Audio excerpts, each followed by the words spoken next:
Wadhi mbele nyakura mgajwang jodak ma kaunti ma Siaya kwa mondo miorit kitgi timbegi ka koro gitimo mano yor ndiko historia maggi. Jatend migao mar limbe tuke kod kido e kaunti ma Siaya Angelino Duor kane puodho buk mar Kanyibuop clan na gwenge magim. Ojiwo dhoudi mamoko mondo miyo luwo okang' makamano makoro biro konye choko ripode e kinde mabiro. Jakuma nyola ma Kanyibuop jaduong' Nyandato Rinda yango ni dwarono biro konye puonjo ganda kotenore kod kitgi gi timbegi. Richard Kodindo ma ochung' ne ndiko bugno olero ni thoro margi ok en lando weche mag kido kod timbe kende to en mano mar kelo kanyakla oganda e kaunti no ma Siaya.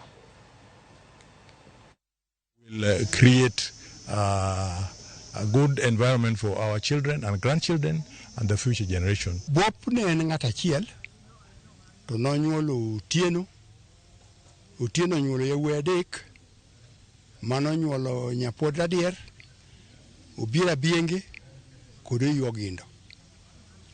Now jogi emo nyuolo Kanyibuop, jadekgi emo nyuolo Kanyibuop.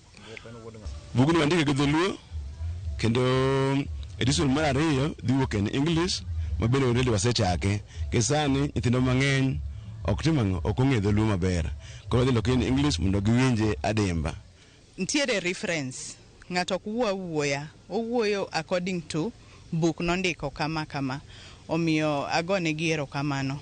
Mar ariyo wadwaro encourage clans wa mamoko bende kanyalo luwo gima jo Kanyibuop otimoni mondo gibende gindik bugegi, gindik roots gi kuma ne giaye mondo ji ong'egi, gibende ging'ere kata nyithigi mabobiro bang'e gi nyikwagi ong'e kuma ne giaye.